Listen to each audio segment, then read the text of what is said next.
Transformasi digital saat ini menuntut kita untuk memiliki digital skill atau kecakapan digital. Hal ini bertujuan agar kita tidak mengalami ketertinggalan dan dapat memanfaatkan keadaan yang serba digital saat ini. Lalu, apa sih yang dimaksud dengan digital skill? Digital skill adalah kemampuan dalam memahami, mengoperasikan, menggunakan, dan memanfaatkan teknologi untuk mengakses dan mengelola informasi. Teknologi yang dimaksud berupa perangkat digital seperti software atau hardware sampai dengan jaringan. Untuk bersaing di era semakin maju dan kompetitif ini, bakal berupa gelar saja tidak cukup. Kita juga perlu mengasah skill lain sebagai penunjang salah satunya digital skill. Berikut digital skill yang dibutuhkan di industri saat ini yang bisa kita pelajari. Pertama, literasi digital dan informasi. Kemampuan literasi digital dan informasi ini meliputi kemampuan mencari, memilih, memilah, menyeleksi, mengevaluasi, dan mengelola data dan informasi. Literasi ini meliputi juga etika digital terkait bagaimana menggunakan internet dengan benar dan menghormati karya kreatif orang lain. Kedua, komunikasi dan kolaborasi digital, yaitu keterampilan berinteraksi, berbagi, dan bekerja sama, dan memanfaatkan teknologi digital secara efektif. Ketiga, digital privacy. Kemampuan digital privacy merupakan kemampuan untuk mengenali dan menghindari ancaman terhadap perlindungan data pribadi dan data privacy dalam lingkungan digital. Keempat, keamanan data atau data security. Kemampuan data security merupakan kemampuan dalam teknologi digital untuk melindungi perangkat data, informasi, dan konten digital yang digunakan dalam pekerjaan sehari-hari. Kelima, penggunaan teknologi digital secara sehat. Penggunaan teknologi digital secara sehat adalah sebuah kemampuan untuk memahami manfaat dan bahaya dari penggunaan teknologi pada kesehatan mental dan pada fisik seseorang. Dengan kemampuan ini, diharapkan kita dapat menggunakan teknologi digital dengan tetap memperhatikan kesehatan dan kesejahteraan bersama. Selain membantu seseorang lebih waspada terhadap keselamatan mereka sendiri, kemampuan ini juga membantu kita menjadi pengguna internet yang lebih baik. Kemampuan ini juga diharapkan dapat mencegah terjadinya hal negatif di dunia digital, seperti cyberbullying, pemerasan online, eksploitasi online, berbagi foto tanpa izin, konten yang tidak sesuai usia, plagiarisme dan pelanggaran hak cipta, hingga bahaya virus. Kementerian Komunikasi dan Informatika bersinergi dengan Badan Koordinasi Kehumasan gelar forum tematik memahami AI dalam konteks pemerintah di Hotel Shangri-La Jakarta Selasa 9 Juli 2024. Dihadiri oleh 135 peserta anggota Bako Humas dan stakeholder terkait, acara ini diusung untuk mendalami penggunaan AI dalam konteks pemerintah, memahami tantangan yang dihadapi, serta mampu mengeksplorasi peluang yang tersedia untuk meningkatkan kualitas pelayanan publik melalui penerapan teknologi AI.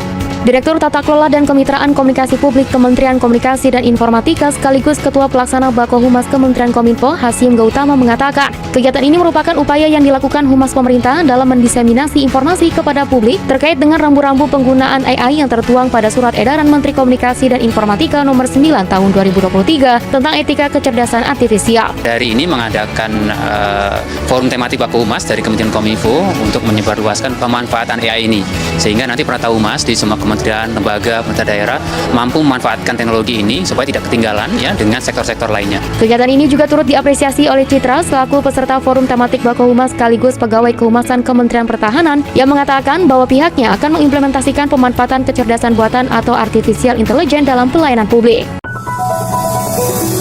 Tangani AI secara menyeluruh melalui sebuah agensi atau pemimpin.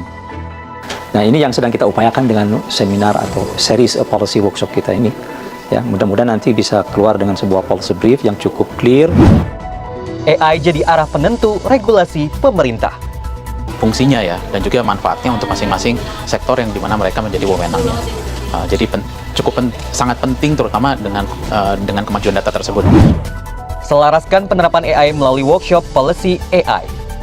Materi yang komprehensif yang sudah kami pelajarin ini bisa menjadi sumber maupun referensi sebagai gambaran. Selengkapnya di Brin Daily News bersama saya, Berlian Irawan.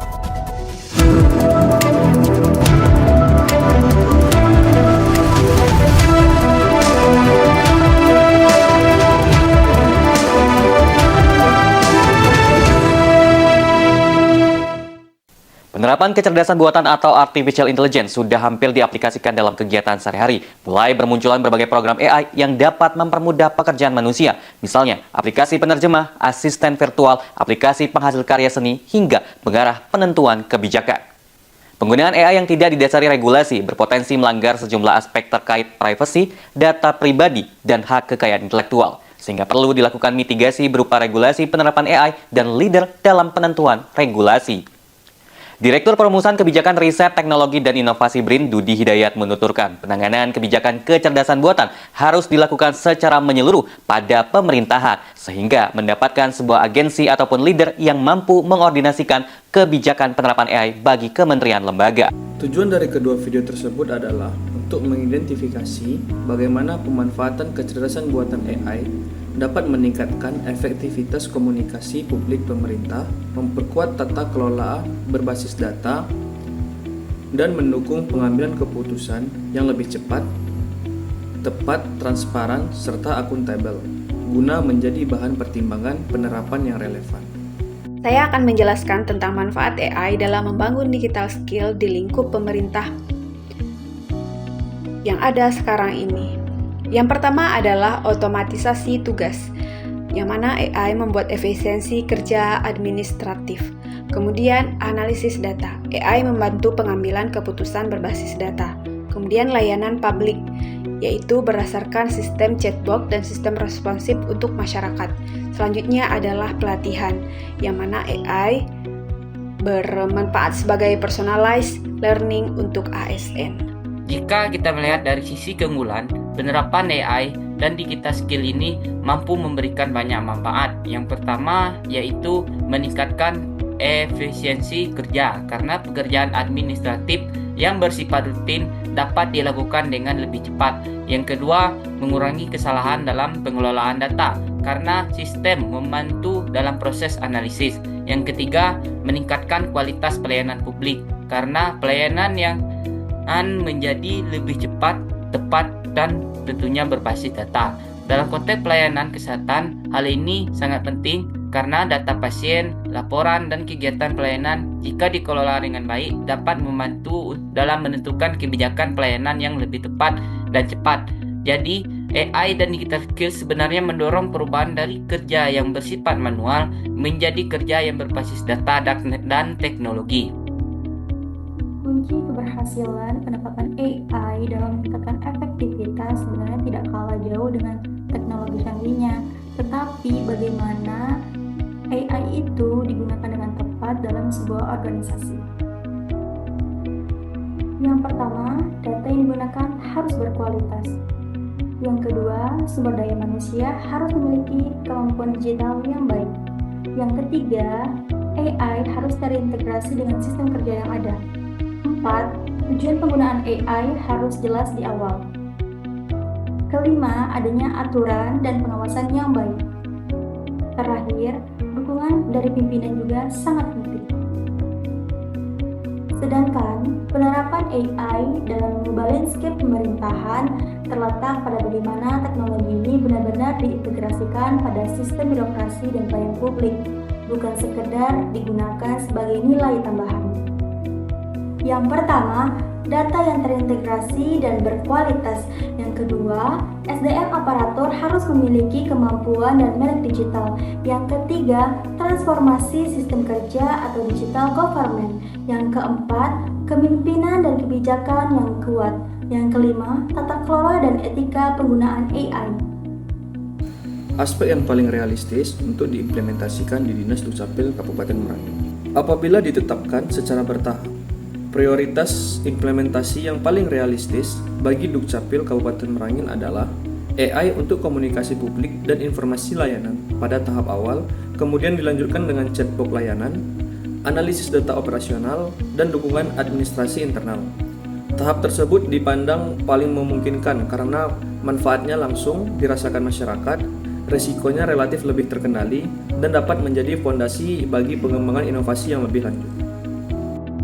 Beberapa manfaat AI di lingkungan kantor camat tempat saya bekerja yaitu adalah melakukan pantauan kerja, yang mana sistem monitoring untuk pelayanan publik. Kemudian layanan warga lebih responsif, yang mana chatbot jawab untuk pertanyaan-pertanyaan warga. Nah, segitulah kiranya manfaat AI yang ada di lingkungan kantor camat tempat saya bekerja. Implementasi penerapan AI di Satuan Polisi Pamong Praja Kabupaten Merangin bertujuan untuk meningkatkan efektivitas dalam penegakan perda, gangguan ketenteraman dan ketertiban umum, perlindungan masyarakat, serta pelayanan pengaduan masyarakat dengan sistem yang lebih cepat, tepat, dan berbasis data.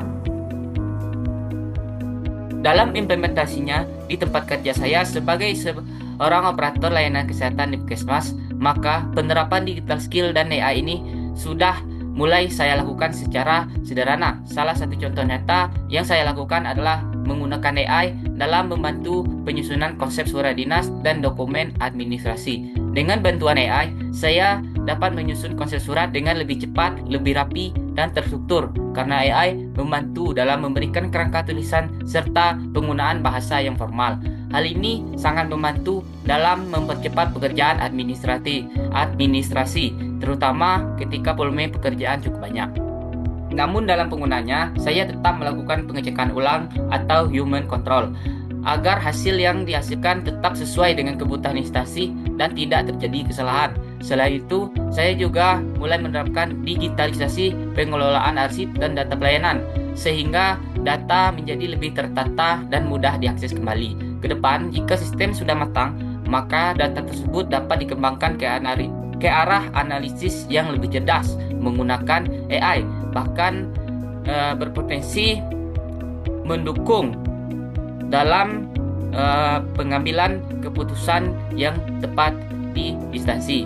Dari pengalaman tersebut, saya melihat bahwa meskipun penerapan AI di tingkat Puskesmas masih sederhana, namun sudah memberikan dampak yang cukup signifikan, yaitu meningkatkan efisiensi kerja, mempercepat proses administrasi, dan meningkatkan kualitas pelayanan.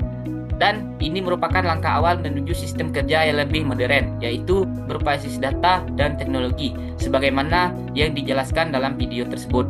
Digital skill dan AI bukan hanya tentang penggunaan teknologi, tetapi tentang bagaimana ASN mampu mengubah data menjadi keputusan yang tepat, sehingga pelayanan publik menjadi lebih efektif, efisien, dan berkualitas.